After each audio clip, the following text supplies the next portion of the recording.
In the last video, we were trying to determine how much is the acid going to be in acid form versus base form, and how can we figure that out? And we talked about conservation of energy, and we also talked about disorder increasing. So now let's put those together and answer this question of which state is going to win the disorder competition, because that's really what it is. Whatever state, HA or A minus and H plus, whichever one is more disordered is going to win, and that's what's going to be the case. So the disordered competition, as we saw before, has two parts: the number of particles and the heat or enthalpy. So the entropy of the particles is always going to be more in the disordered state, in the dissociated state. We talked about this before.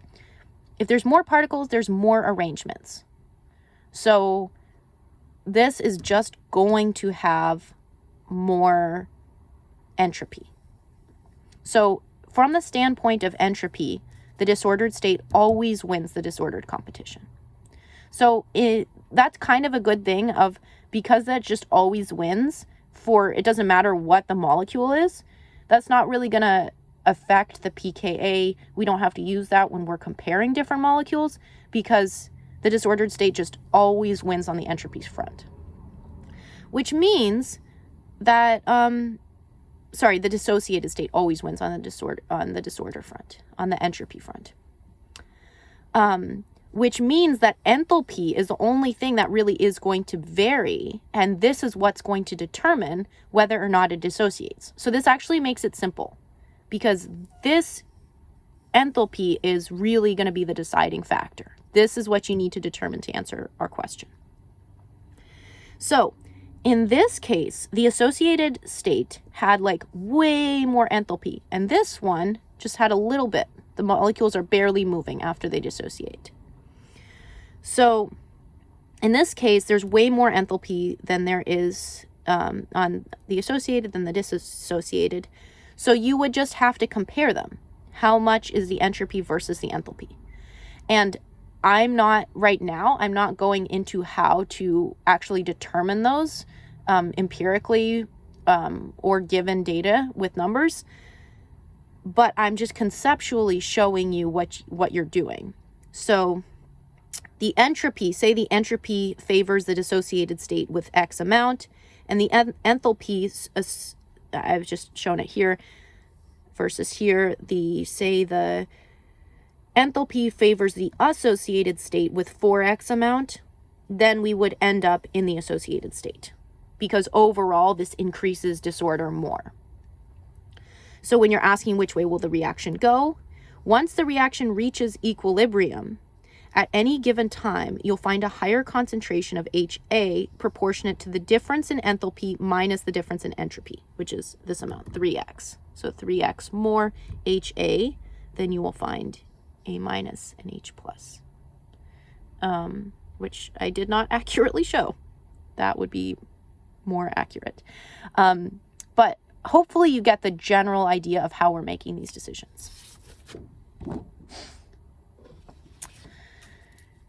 All right, so we're making some good progress here, because now that we've given some principles about conservation of total energy and entropy total disorder always increases, now we could actually start to figure this out.